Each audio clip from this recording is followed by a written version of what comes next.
大家好，我係嘉和老師。今日咧又用幾分鐘溫下 DSE。咁唐詩三首裏邊咧有一個好重要嘅反襯寫法叫樂景寫哀喎。記住個方程式咧就好容易作答噶啦。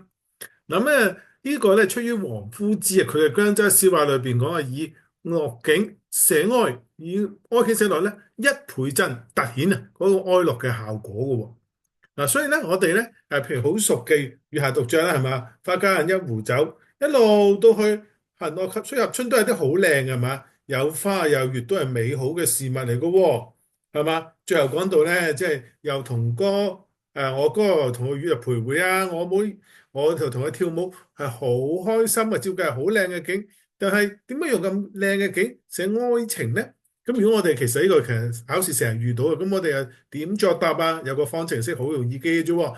第一，講清楚嗰個手法啊，呢個屬於反襯手法啦。跟住講明，即係我哋略略介紹點樣喺個文本裏邊嚇點樣係美景嘅啊，即係有講花，又有一個月都係美好嘅事物。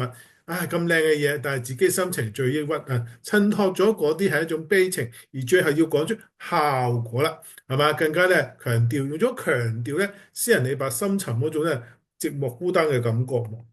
嗱，同樣道理咧，唐詩三首裏邊咧，杜甫嘅登樓亦都有類似啊。佢話花近高樓傷客心，萬方多難似登樓。好啦，如果我哋要問咧，喂，開頭萬方多難好唔開心噶嘛？但係杜甫寫到咧好靚係嘛？萬難春光係咪？好啦，咁我哋要點去解釋啊個原因同埋效果？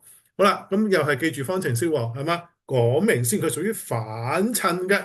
但係咧喺文本裏邊要講明邊啲係靚嘅景先，係嘛？繁花似錦，係嘛？錦色春光錦江春青來天地。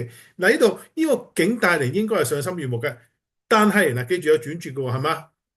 作者嘅心情係萬方多難，因為國家多難，喺度傷心，係嘛？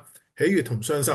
咁於是咧就能夠記住用突顯咧，突顯啊後邊嗰度啦，突顯就係個屬於效果啦。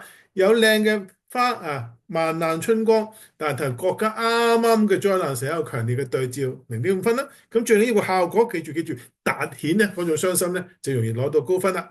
咁希望大家記住呢個方程式咧，對你考試有幫助。如果覺得可唔可以一致我，或者咧繼續留言俾翻個點讚我。今日講到呢度先，拜拜。